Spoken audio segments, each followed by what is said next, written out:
Hi guys, it's me, the Dweeb, coming off of my Disney vacation. I'm so depressed. Not only was it my Disney vacation, well, not only was it a Disney vacation, it was my birthday. So I got told happy birthday like 20 zillion times.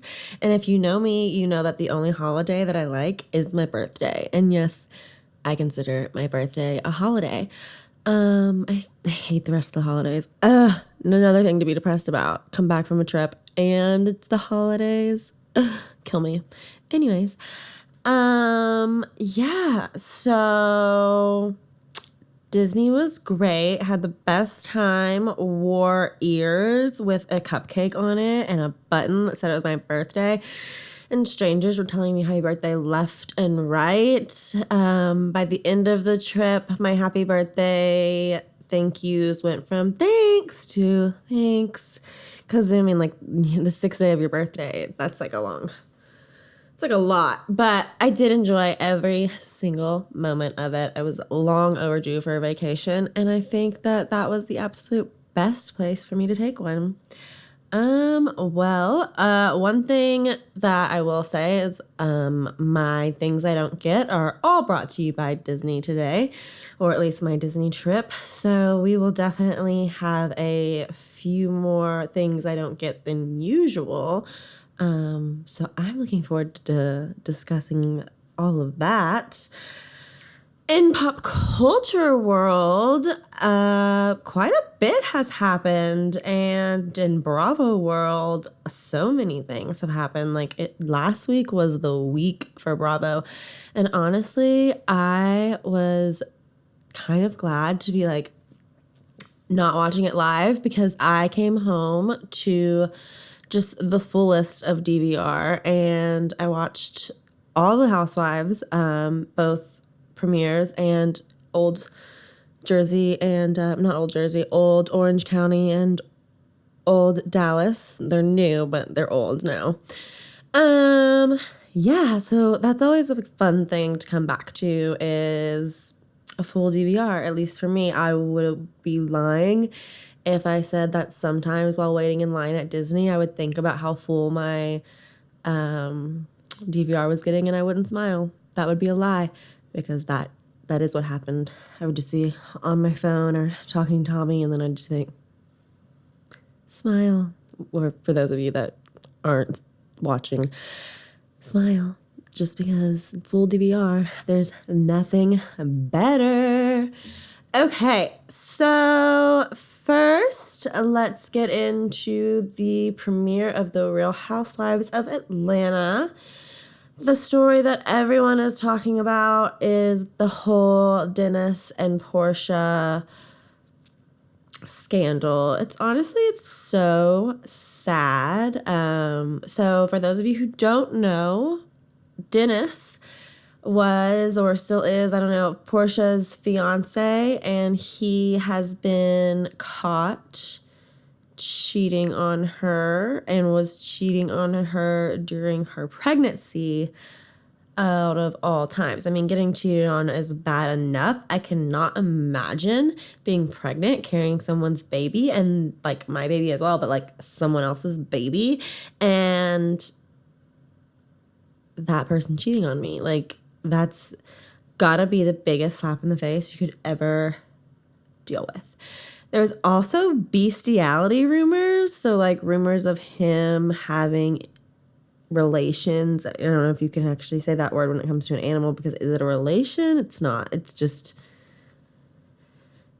not. So I don't know if those rumors turned out to be true. I don't even know how you get a rumor started about you that you are into bestiality. I feel like that is a steep allegation. So yeah. I don't know. That's a lot to me. Let's see. She went to counseling with him recently on this past episode. So Atlanta premiered on November 3rd. I was obviously out of town. I watched it, but since then another one has come out, and that's the one we are covering right now. I should have said that earlier. I didn't. Forgive me. yeah, so she, in this past episode, this past Sunday, she went to counseling with Dennis. It approximately lasted 35 minutes before Portia got up and walked out because he had told her all she needed to hear, which was that he had cheated on her while she was pregnant with their child.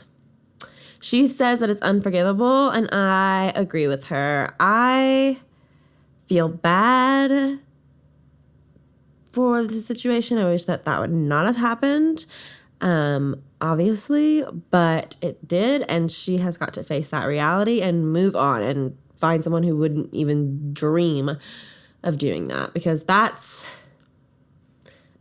some crazy shit. That's some fucked up shit. Like I said, cheating in general, I don't get it. Like, just get out of the relationship if you want to be with somebody else. But to do so while you have a baby coming, I can't wrap my mind around it. I can't even wrap my mind around it.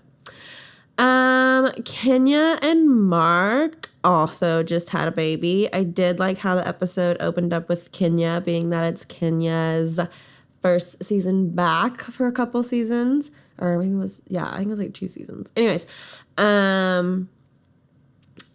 they, as of right now, what we are seeing in the episode, they are what seems to be on the rocks. We know in real time that they are separated, and we also know that they are not like rushing to get divorced. From what Kenya has made it seem to be, in at least the 2 interviews that I've seen with her recently, they seem to be wanting to work it out. So I guess that's good. It's definitely going to be good for her bank account, being that she told Andy Cohen that they did not get a prenup. I mean, I don't know how much you make as a Real Housewife. I know, some are making way more than others. I'm not sure about Kenya. I'm sure she's not struggling by any means. But, and I don't really know what her husband does, but no prenup, which, I don't know. I mean, even Andy, when she told him that on What Happens Live, you could just see, like, his face kind of, like, went white. He was like, what, bitch? So there's a part of me that's thinking she maybe just is trying to make this work because of the prenup situation. I also feel like he's a little bit scary. They were on the phone in this week's episode, and he gave me this, like, controlling, like, gross vibe. And I don't know, maybe Kenya's scared to get a divorce. I don't know. Kenya, blink twice if you need help. Anyways, let's see. Eva seems to be mad at absolutely everybody. I thought it was so rude that she didn't bring her children to Kenya's birthday party, or Kenya's daughter's birthday party, because she didn't know Kenya. I mean, if you're willing to show up, it's obviously a child's birthday party. There's going to be other children there. That's just a slap in the face. Be like, yeah, well, I'll come, but I'm not bringing my kids because I don't know what kind of person you are. That's just a slap in the face. And I understand that they don't know each other, but Kenya's not a murderer. She's not going to, like, pick up your kids and eat them alive. So, like, bring them to the party. Like, she fully started drama by, like, not doing that, which, is the name of the game. But I thought it was super weird. Cynthia and Mike are, of course, engaged, and they are living their best life, it seems. They seem to be really happy. I hope so. Because, as everyone says on the show, Cynthia is thirsty, whatever. Oh, well, they're not engaged on the show at the moment, but we know in real time now that they are engaged.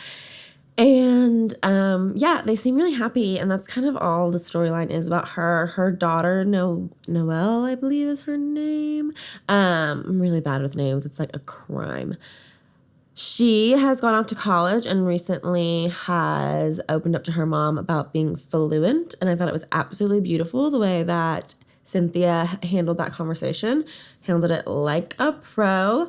So it was really like that really touched me. And then whenever when she was on Watch What Happens Live and Andy like thanked her for dealing with the situation that way, I was like, I had goosebumps and like miniature tears in my eyes.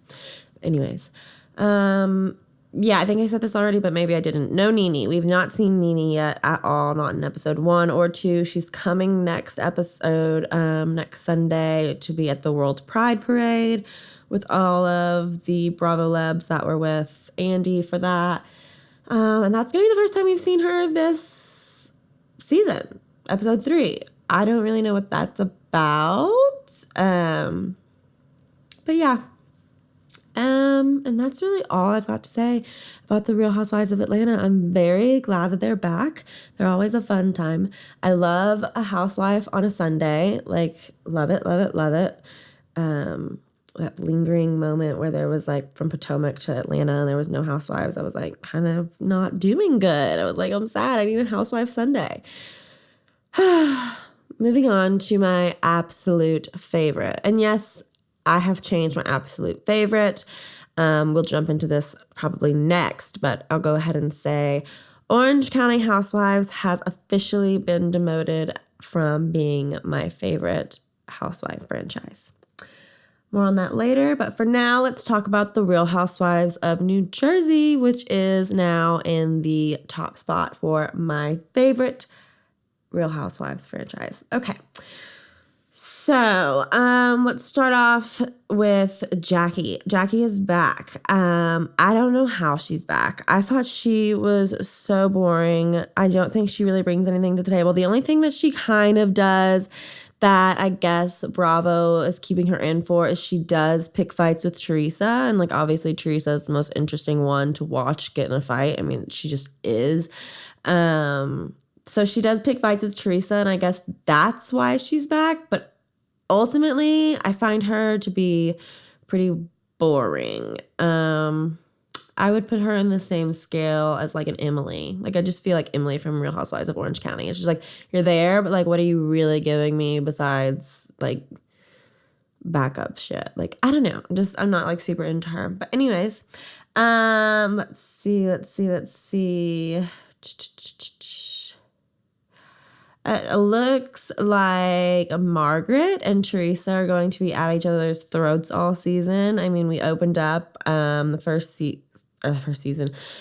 scene that we saw with Margaret on the Real Housewives of New Jersey on their premiere night was Margaret talking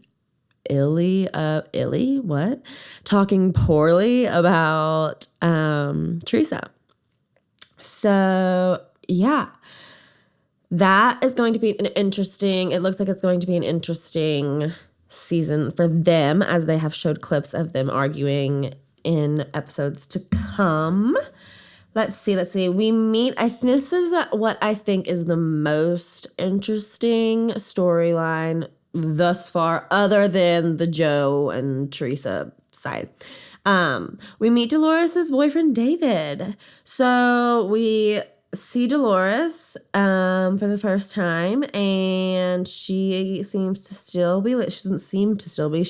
still living with Frank. As we know, last season she was done with that. She wanted out of the house and like not any like ill will towards him or anything like that. She just wanted to move on. Looks like she has and hasn't all at the same time. So she's living in Frank, her ex-husband's house. And she's dating a man named David, who seems like a really great guy. I think he's like a huge, what do they call it? Step up or whatever, like progression. I don't know. I'm blanking with words today. I'm so tired. Anyways, yeah. But like Frank and David are friends. Like Frank is building David a house and all that fun stuff. So, I mean, they just seem to be like almost like a little throuple without the thrup. I don't know. Like, we'll see how that plays out. But I love Dolores. I think that she kind of, I wouldn't say saved the show. I think she kind of saved the show back, like I think it was season 6 where they had the twins and Amber. That was a weird time. And then Dolores came and it was, I don't know, saved the show in my opinion. Melissa, oh my God, Melissa. Okay, so Melissa is still doing Envy and it seems to be doing amazingly well. She has recently said, well, on The Housewives, that she wants to have another baby. And jumping off of this episode a little bit, I was watching Daily Pop the other day, and they had her on like via Skype, and she was asked by Morgan Stewart, if Joe were to ask you to leave the show, would you, basically? And she answered no. And Morgan was like, oh, okay, good. And she was like, I mean, at this time we're pregnant. And it's like, and then Morgan was like, what? And she was like, I mean, we're pregnant like with the show. Okay, so apparently that's like a saying. I've never heard that saying. So I totally thought that it was a slip up. I still kind of think it is a slip up. You know, she said that she wants to have another baby, and then for her to like, I don't know, I just think that's a weird saying. I've never heard that saying. I'm not saying it's not. I'm sure it is, but I've just never heard it. So I totally thought she just slipped up that she had found out she's pregnant. And it was obvious by Morgan and Carissa's face on Daily Pop that that's what they thought. That's what they thought too. So we'll see, to be determined on if she is pregnant or not. I would love for that to happen. I love a baby in New Jersey because we'll go to another christening. I mean, don't even. I can't. Jennifer is also back. I actually like Jennifer in the way that I like to watch her. She's like a train wreck a little bit. So I am happy that she is back. Also, I'm living for her 6-year-old daughter. She had makeup on, the 6-year-old daughter did, and the mom was like, don't you think you're a little young to have makeup on? And she just like so 26-year-oldly said, Mom, I'm 6. Like, duh, I can have makeup on. I don't know. I loved it. It made me laugh so hard. I loved it. I love her. I love Jennifer's daughter. Yeah. Jennifer seems kind of though like she's about to crack. She's that kind of happy where you know she's not happy, and she probably like sneaks off into the bathroom or the closet and like cries for a little bit, and then she's like puts her robot face back on and she's like, happy wife, happy mom. But she does not really seem happy. And I mean, how could you be? Like, I don't know. Her husband just seems very, I don't know. Not someone that I would want to be in a relationship with, for sure. I know that they're of a different culture, so they do things differently, but he just seems controlling. He seems very controlling. And he's giving her a lot of lifeposuction and stuff, and that's fine, to each their own. I hope she's asking for it and he's not telling her that she needs it. We haven't really found that out, but I don't know. She just seems like she needs to like blink twice if she needs help, if you know what I mean. And then, of course, Teresa, Joe and Teresa and the girls. Joe is out of jail now, as we know. There was that interview with him, with Andy, which I didn't podcast about it, but I went on my friend Monty's podcast, Mixing with Monty, and we talked all about it. So if you want to hear my point of view on that subject, you can definitely go check out mine and Monty's conversation on her podcast. Again, that's Mixing with Monty. But yeah, so they had the interview. Obviously, that didn't look super, super great. And Joe is currently in Italy. We find out that Gia was pretty adamant about wanting him to be in ICE. I think that she wasn't in agreement for him to end up leaving and going to Italy, but she didn't want him to flee and go to Italy right away. She wanted him to try to go to ICE until they could potentially get the deportation appealed. Because she felt like he was going to be giving up on the kids if he just moved to Italy. We now know since that was a horrible situation. He needed to get out of there, and he is now waiting for that sentence while he is in Italy. So yeah, I thought that was an interesting scene that was obviously staged, but like we needed it. Like all the girls, Teresa and the grandpa, Teresa's father, Nona or Nana. I think it's Nona. I don't know. Is Nona? I think it's Nona. That they call him. Anyways, are all in the kitchen and they're going over, you know, like everything about the situation with Joe and Teresa, basically. They are all currently just getting back from Italy. They recently all went and saw Joe for the first time since he's been out of prison, and it was honestly like the sweetest thing. Like, obviously we only got the Instagram happy side of it. Who knows what was happening behind closed doors, but as far as the pictures go, they looked really happy. They looked really excited. There was a video that I saw of Joe dancing one-on-one with each of his girls, and I thought that was just like the cutest thing. I really love Gabriella. She's so quiet. She's so chic. I think she's gonna be like the best of the best. But yeah. And Gia is like somewhat of a boss, as the kids say. Like, she will just like tell it as it is. She is not scared. She definitely is all Judice. That's for sure. And she's also like super pretty. Which, I mean, they're all really pretty, but like there's some, Gia's like eyes are beautiful. I can't even deal. And I never say the word beautiful. So if I say the word beautiful, like it's insane. Okay. Let's see. Okay, so I guess that's all I have for New Jersey. On to other just regular pop culture news. The first thing I want to talk about is still Bravo related, but it's also a show that's not on yet, Vanderpump Rules. The trailer for Vanderpump Rules has come out.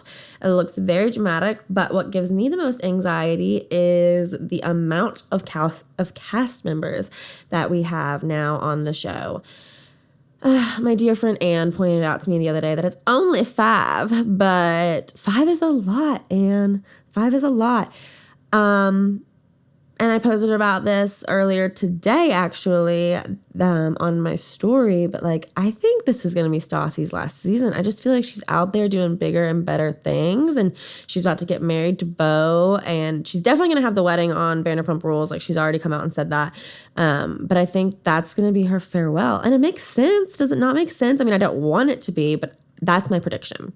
I definitely think this is going to be the last season with the original cast. Not saying that they will all go away, but I definitely think some of them are going to go away. It's going to be their last season because it just seems like change is a coming with those 5 new cast members. And I hope that they're good. It's weird. It feels like, oh, great. Love when I get a text message. Please hold as I get back to my train of thought. Okay. So what was I even saying? I hate that. I hate that so much. And this will not be edited out because I don't like to edit. I like for it to come out of my mouth and into your ears. So what was I saying? Oh, 5 new cast members. Anne wants me to know about that. So yeah, I just smell change coming. At the end of the day, that's what it is. I just smell change coming. I think this is really going to be a great season, though. I really, really do. There's a lot of drama going on with pretty much everybody, but especially Katie and Stassi versus Kristen. I'm really interested to see what that's all about. Tom Sandoval and Jack don't seem to be working out anymore. So, I don't know. I definitely think this is a transition season. I think we're coming to the end of an era. I'm very sad about it. I hope I'm wrong. I don't think I am, but we'll see. Another end of the era, apparently, and it hasn't necessarily come out of her mouth yet, so it's all alleged. But apparently, Kourtney Kardashian is going to be leaving Keeping Up with the Kardashians. She's definitely toyed with this idea in past seasons and this current season. She's always, kind of like hinting that she's not really happy. She doesn't really care about the show, blah, blah, blah, blah, which is totally cool, totally valid. I mean, I feel like it's gone on way longer than they ever expected it to. I love every second of it, but yeah, I think she might just be done with it. She's like over it. We'll see how long it lasts. We'll see if it even happens. I don't know, but that is rumor that's going around is that she is leaving Keeping Up with the Kardashians. I mean, obviously she'll still be in the family, so maybe she'll still be here and there. Maybe she'll be like a Kindle. Kindle pops up every now and then. I think that would be fine. But I don't know. It seems to be, again, the end of an era. The beginning of an era, though, is Disney Plus is out today. And if you're listening to this tomorrow on Wednesday, which you will be because that's when I'm going to release it, it'll have been out yesterday. So I'm really excited. I mean, I'm just, like I said, fresh off a Disney trip. So I'm like, show me all the Disney movies. I want to pretend that I'm there again. I'm like, seriously, a 4-year-old fucking child. I love Disney so much. I don't even care. Like, I'm not like super weird about it, but like I do. Like deep down inside, like I'm a little weird about it. I love it. Oh my God. So let's see. I'm mostly excited for the Lizzie McGuire reboot. Lizzie McGuire was my shit back in the day. And I love Hilary Duff just in all ways. Like, she's just like the cutest, and her child is the cutest, and her family is the cutest, and both of her children, she has 2 children, cutest. Love them all. So yeah, I hope it's a good reboot. I hope it's not like what was it, Fuller House? Like Fuller House, I was so excited, and it just turned out to be Cringe City. Like, I could literally feel my skin crawling up as I watched it. It was horrible. So fingers crossed so hard that the new Lizzie McGuire reboot is solid and not sickening. And then in some cringy pop culture news, we found out this week that T.I. would go with his oldest daughter, whose name I don't know because, bad with names, up until her 18th birthday, and she just recently turned 18. Or maybe he went with her this past one. I don't know. Anyways, he was going with her to her gynecologist appointments to check and see if her hymen was still in place.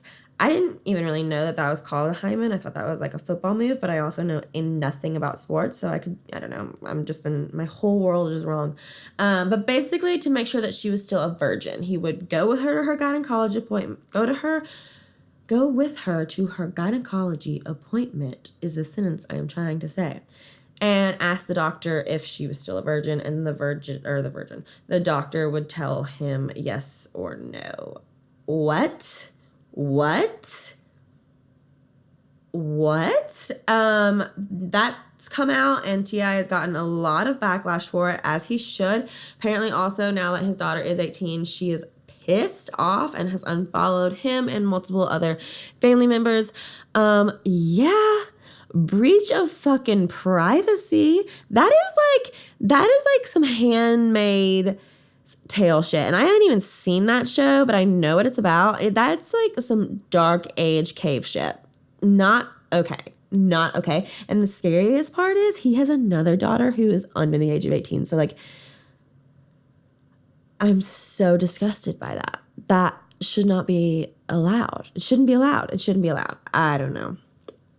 Okay, as promised, we're wrapping it up here. Oh, first, let me get to, we're wrapping it up here. We're not wrapping it up yet. Just joking. So I don't, surprise, have a ton to say on the Real Housewives of Orange County and the Real Housewives of Dallas. I will say that this past week was Leanne's wedding. I, among lots of other people, found it to be a little bit odd that Leanne's wedding wasn't like the finale show. I feel like every single time a housewife or any Bravo celebrity has gotten married, it's always been the finale show. And this was episode 8. And it wasn't even just like all about her wedding. Like, they were cutting to, what's her name? Deandra in the kitchen having a cooking competition with her husband, which looked so fun, by the way. But anyways, it was just very much kind of like thrown in there. And I thought that was interesting, a little bit telling. Rumor has it that Dallas is not doing very good, that the ratings are well below what they should be. I hate that, but I believe it because I've been a little bit bored. I was so excited for Dallas. Dallas from the gate has given us a lot, but this season is a little bit weird. I do not think Brandy is invested in the show at all. I've said that before. So I just feel, I don't know, I feel like Bravo might need some kind of makeover, and I think it's coming. Mark my words. So yeah, not a lot to say about the Dallas Housewives other than that. Wait, one more thing. I thought it was insane, and I love Leanne, but I thought it was insane that she had like I think it was a 5-hour break between the ceremony and the reception. No, I would have just been like, okay, well, I'm just going to go. Like, I would not. And then, of course, everyone was mad because she didn't have food and da-da-da-da-da. I don't know. But that 5-hour break, I think that's what it was, 5 hours, that's ridiculous. That's almost abuse. Anyways, so that's all I have to say about Dallas. And then Orange County, I mean, I brought it up earlier in this episode. It used to be my favorite. It used to be my absolute favorite franchise. I've said this until I'm blue in the face. It's the first one I ever saw because it's the first one that ever was. So it held a special place in my heart, but it's just done. It is done. It is overcooked. It is done. And I usually like things overcooked. I always get well done steak. But I don't like this. I don't like it. It's over. It's just very dark. Everyone's saying that, but it's true. It's very, very, very dark. This only thing that really happened this season, or not this season, this past episode was Bronwyn is like starting to put puzzle pieces together that Tamara is a pot stirrer, and it's like, no shit, bitch. Like, we've all known this from the get-go, like from at least season 9, if not before. She's been the ultimate pot stirrer. And yeah, I mean, I'd like to see maybe just see what happens with Tamara and Vicky completely gone. And maybe Shannon, a friend of, maybe Shannon goes too. I don't know. But we need to either get rid of it, and that hurts my heart to say, or we need to give it an extreme makeover because I can't, it doesn't even retain, I can't even retain any of it. It is so dark. It is so boring. And the parts that do, like, give like, you know, a little bit of, I don't know, get a little bit of attention grabbing, they're still not great. Like, yeah, like, no shit, Tamara's the pot stirrer, Bronwyn. Like, that was the attention grabbing part of this episode, of them all sitting around and being like, wait, Tamara talks about you and Tamara talks about me. And it's like, you guys, we already knew this. And I know it's TV and da-da-da-da. But yeah, I would like to see one season with just no Tamara, no Vicky, see if it gets better. And if it doesn't, I think we need to just push it out and get a new city in there. There are plenty of other cities waiting to be housewived up. Okay, so now we are moving on to the last part of the show. Things I don't understand. So Disney gave me a lot of things I don't understand. And just like in general, a little bit before Disney too. Okay, you're welcome. You're welcome. Those two words, I don't know. I feel like if you're holding a door open for me and I'm running to the door and it's obvious that like you are waiting and you are like pausing your time to hold this door open for me and I get to it and I say thank you, I feel like that grants a you're welcome. I feel like if you are just like, hey, here's a pencil, and that person's like, oh, thanks, and you're like, you're welcome. It's like, I didn't need you to give me the pencil. It sounds like I should like worship you. I don't know, and maybe that could be me overthinking. I've talked about it to a few other people, and they seem to like relatively think the same thing. But like, okay, example, and I'm not saying this is a bad thing. I'm just saying I don't get it. Like it was my birthday a week ago. And I got all these birthday texts and I was like, thank you. And I got a lot of your welcomes back. And it's like, thank you, Majesty. You're welcome for my happy birthday message. And it's like, I just feel like saying you're welcome to something like minute, like happy birthday, or here's a pencil, or da da da. Like, I just feel like it's kind of rude. It's kind of rude. Like, I just don't do that. Like, yeah, like I said, if you were like going out of your way to like hold a door open for somebody and you're standing there for a good 5 minutes waiting for someone to get there, or you just save someone's fucking life, like, you're welcome. Sure, say it. If it's a human gesture that like takes 5 seconds out of your day, I just feel like you're welcome. It's like, well, I didn't mean to inconvenience you.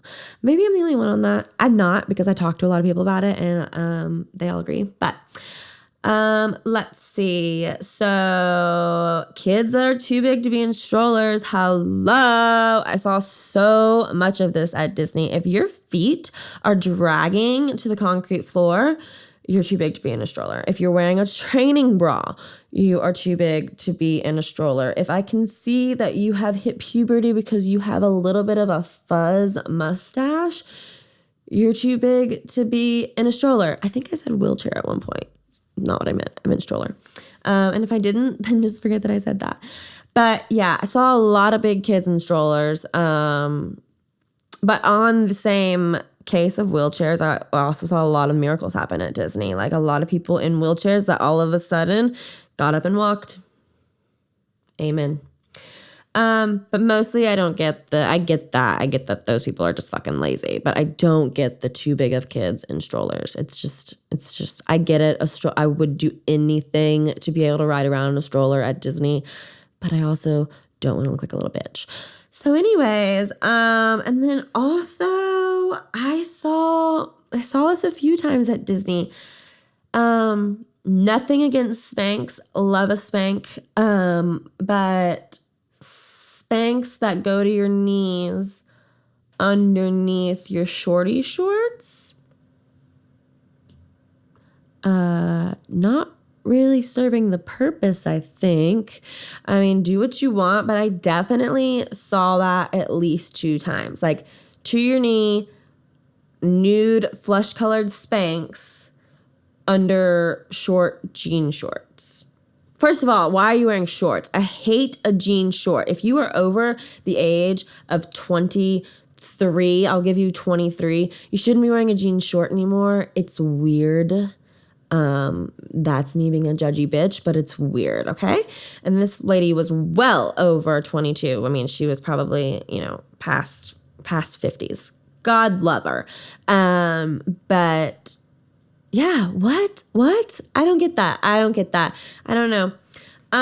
Okay, so I guess that's kind of it. I'm off to watch every Disney movie ever because Disney Plus is a thing now and I'm fucking excited about it. So yeah, if you are listening to this on Apple Podcasts, you should give me 5 stars and leave me a comment and make it nice like Dorinda. And if you're watching this on YouTube, you should subscribe, give me a thumbs up, and leave me a comment and make it nice like Dorinda. So yeah, I will see you soon, guys. Bye.